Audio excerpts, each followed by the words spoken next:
Assalamualaikum warahmatullahi wabarakatuh. Selamat pagi anak-anak semua. Apa kabar kalian hari ini? Semoga selalu sehat dan senantiasa dalam lindungan Allah Subhanahu wa taala.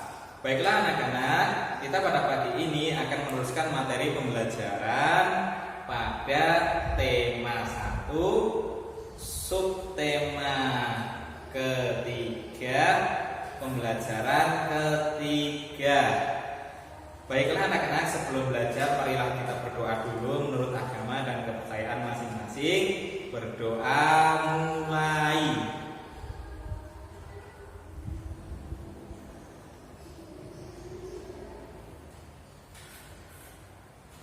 Ya, berdoa sudah selesai. Sekarang kita mulai ya pembelajarannya ya. Sebelumnya kamu telah banyak belajar tentang materi-materi, diantaranya adalah permainan tradisional yaitu bakiyah. Namun materi tersebut sebenarnya harusnya dipraktekkan, namun karena pembelajaran dari rumah jadi yang penting kita tahu teorinya dulu ya. Pada pertemuan ini kita juga akan mempelajari tentang permainan tradisional yang lainnya. Permainan apa yang akan kita pelajari? Silakan boleh dibuka buku paket halaman 145. Di situ ada permainan engklek. Ya. Buku paket bisa dibuka ya. Ini jelas enggak? Ya. Permainan engklek.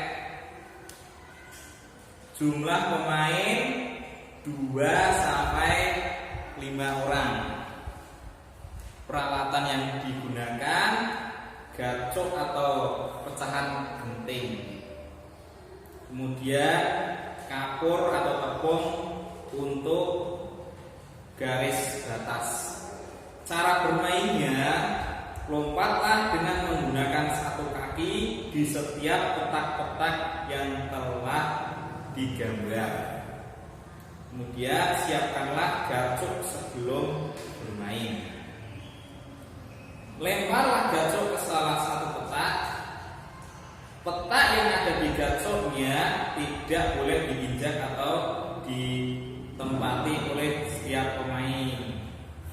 Lompatlah ke petak berikutnya dengan satu kaki mengelilingi petak-petak yang ada. Pilihlah sebuah petak yang dijadikan sawah. Setelah menyelesaikan satu putaran, petak itu boleh diinjak dengan 2 kaki. Pemain lain tidak boleh menginjak petak itu selama permainan.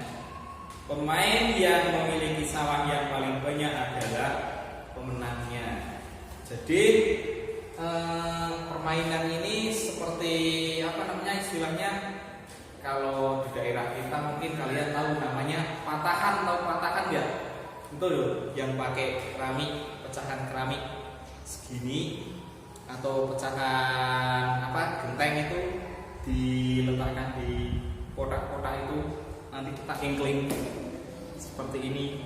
Nah, itu namanya patahan. Oke. Untuk permainan engklek ini bisa dilihat contohnya di video. Nah, namun videonya Pak Rizal sertakan di linknya itu ya, di link deskripsi saja, tidak disatukan dengan video pembelajaran ini.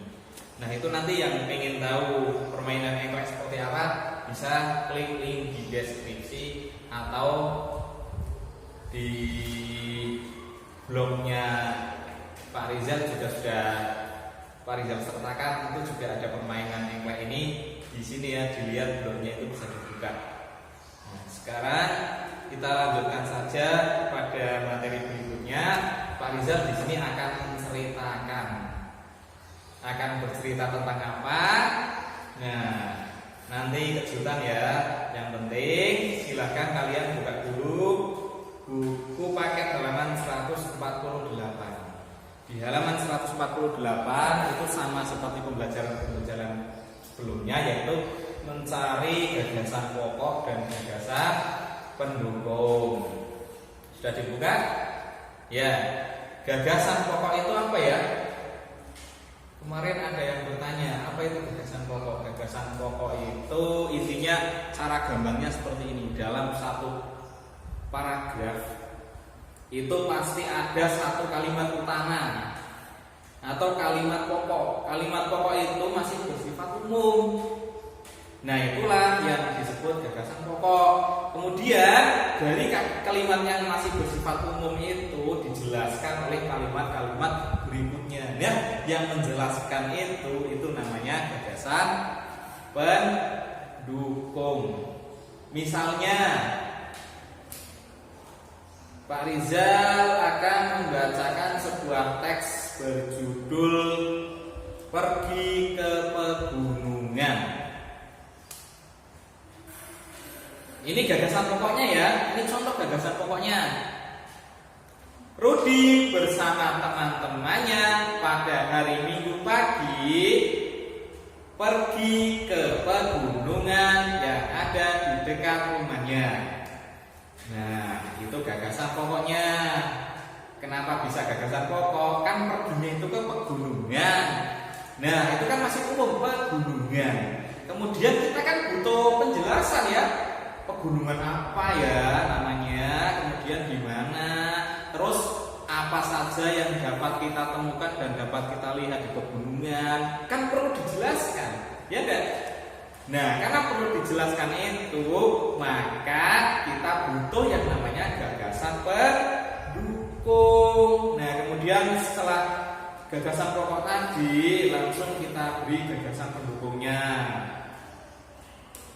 Misalnya, Rudi menunggu Anton di lapangan dan teman-teman lainnya.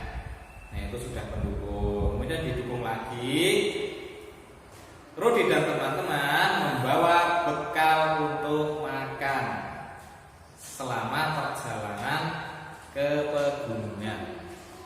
Pegunungan yang akan dikunjungi oleh Rudi dan teman-temannya adalah Gunung Prau. Gunung Prau terletak di ketinggian sekitar 2000 meter di atas permukaan laut lebih. Di sana banyak pepohonan yang hijau, banyak kicau burung. Di sana juga kita bisa melihat awan-awan dengan dekat.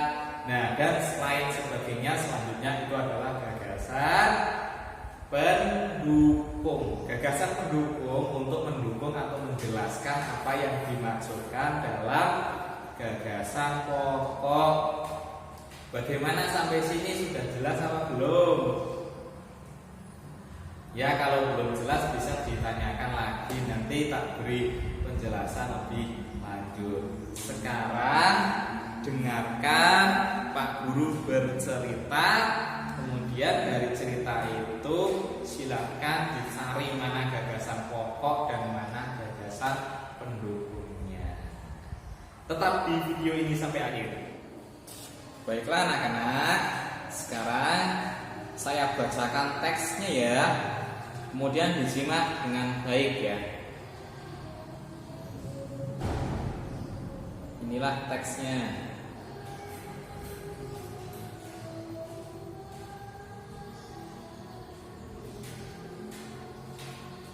Ya. Fahumbu batu. Judulnya Fahumbu batu. Tradisi lompat batu berasal dari suku Nias. Nias berasal dari Pulau Nias yang terletak di sebelah barat Pulau Sumatera. Lompat batu atau yang dikenal dengan nama Fahumbu batu merupakan ciri khas masyarakat Nias. Tradisi melompat batu hanya dilakukan oleh kaum laki-laki, khususnya pemuda. Mereka harus melompati susunan batu setinggi 2 meter dengan ketebalan 40 cm. Tradisi ini bertujuan untuk menunjukkan kekuatan dan ketangkasan para pemuda yang melakukannya. Seseorang yang berhasil melakukan tradisi ini dianggap hebat, baik bagi dirinya maupun keluarga dan masyarakat di desa itu. Sekarang silakan kalian tuliskan mana gagasan pokok dan mana gagasan pendukung dari teks yang sudah Pak Guru bacakan tadi.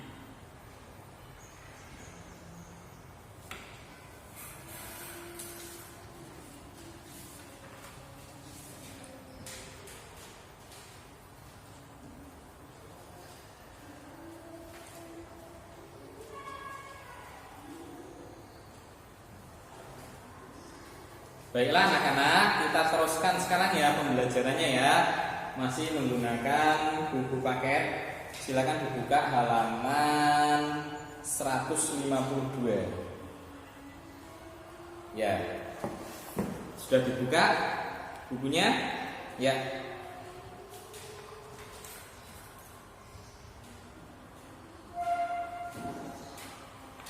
Kita mulai ya.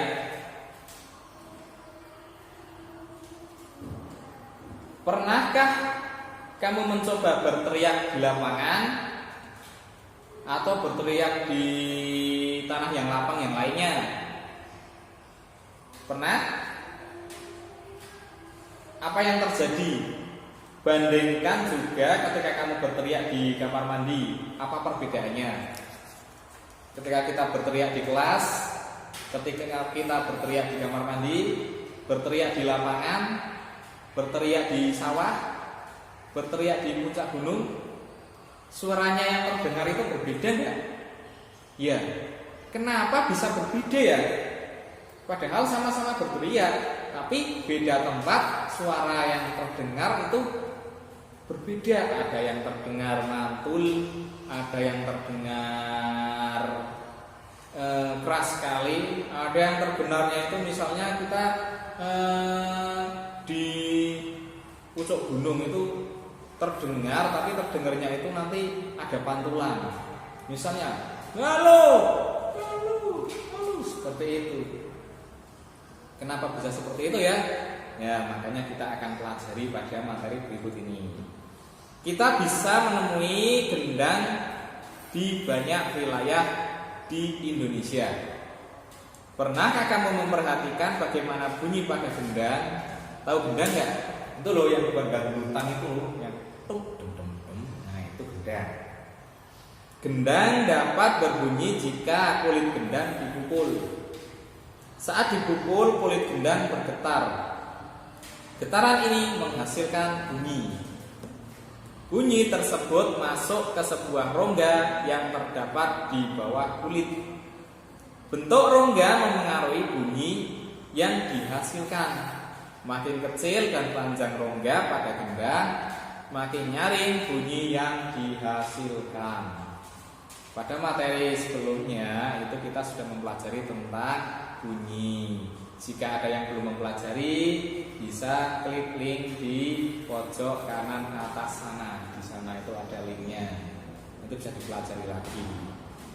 Sekarang pemantulan dan penyerapan bunyi. Kita lihat bersama ya di buku ya, halaman 152 tadi ya. 1. Pemantulan bunyi.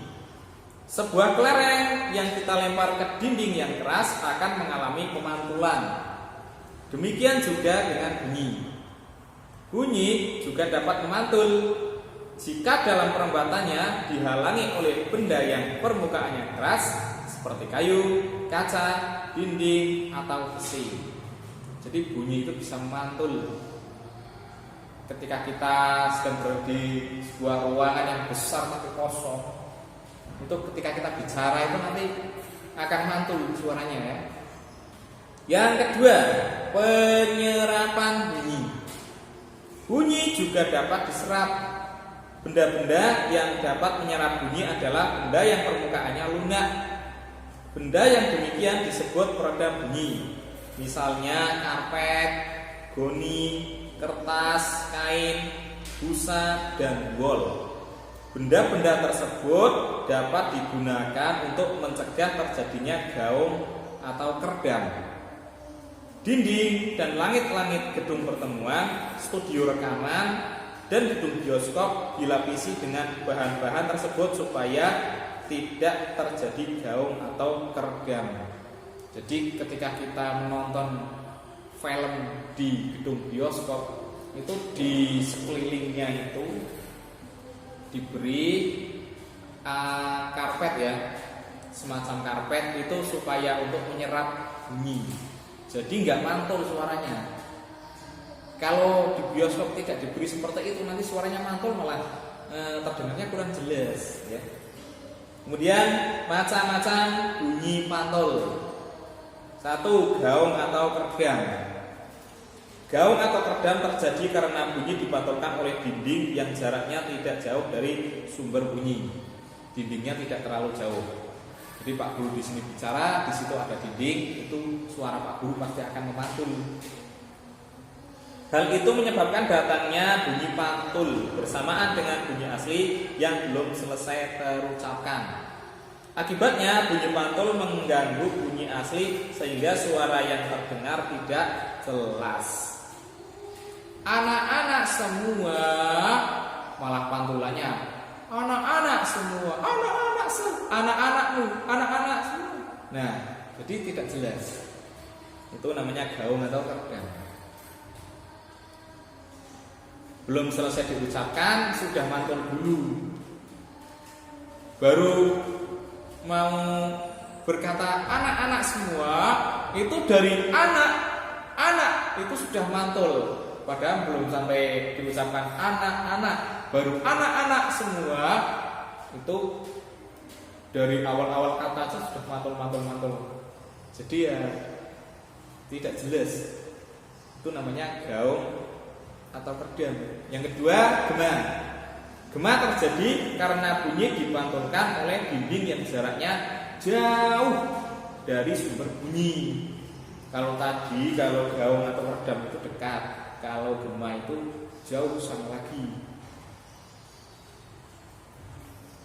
Hal itu menyebabkan datangnya bunyi pantul setelah bunyi asli selesai terucap. Jadi ini lebih jelas. Anak-anak semua. Nah, seperti itu. Bunyinya itu sama dengan bunyi asli. Jadi bunyi pantul yang terdengar lengkap sesudah bunyi asli, tidak sebagian-sebagian. Gema sering terjadi di gua-gua, lembah-lembah, dan bukit-bukit yang jaraknya jauh serta permukaannya keras dan rapat. Selain itu, gema juga dapat dipergunakan untuk mengukur kedalaman jurang atau gua. Nah, itu materi kali ini tentang bunyi. Jadi kita sudah tahu bahwa bunyi itu dapat memantul. Jenis pantulan bunyi ada berapa yang baru kita pelajari di buku ini? Ada 2. Yang pertama gaung atau keredam. Apa itu? Jadi secara gampangnya gini, gaung atau keredam itu datangnya bunyi pantulannya itu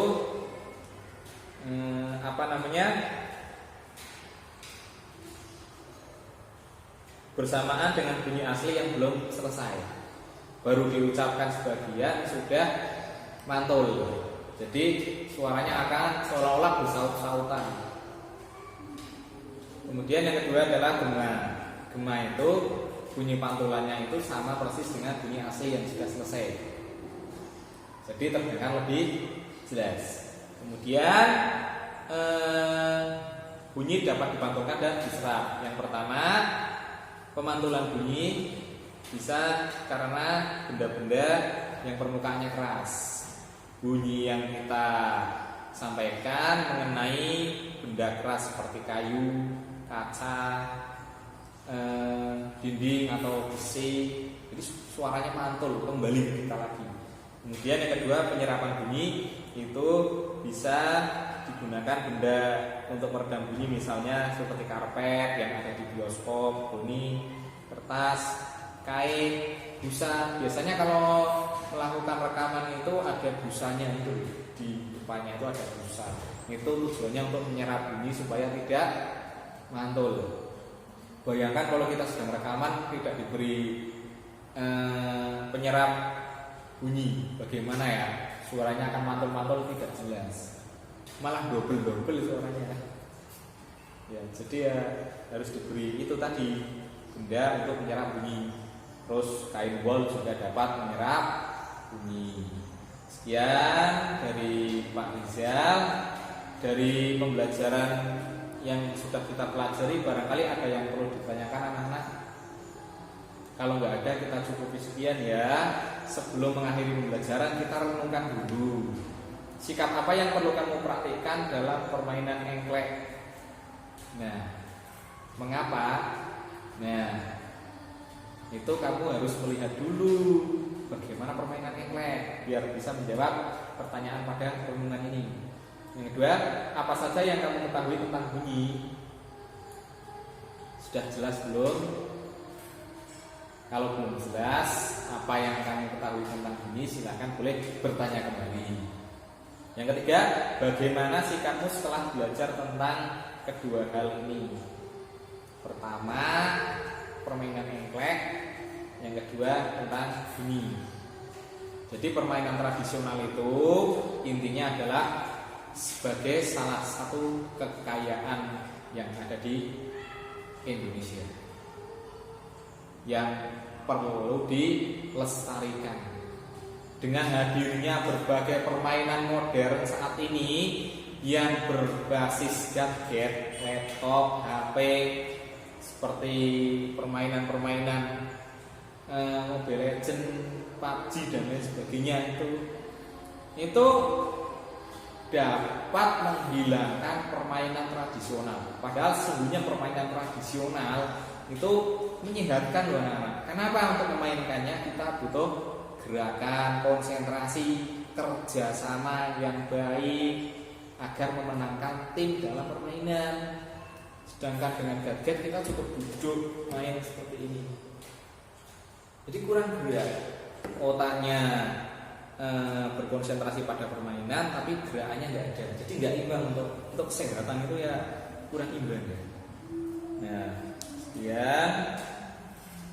Marilah kita tutup pembelajaran kali ini dengan doa. Semoga apa yang kita pelajari bisa bermanfaat dan kita dapat bertemu kembali pada pertemuan berikutnya. Berdoa menurut agama dan kepercayaan masing-masing. Berdoa mulai.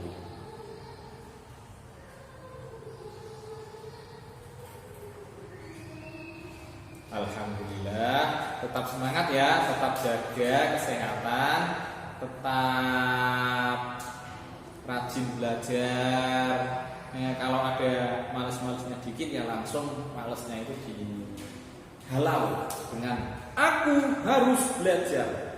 Gak ada orang sukses yang males-malesan.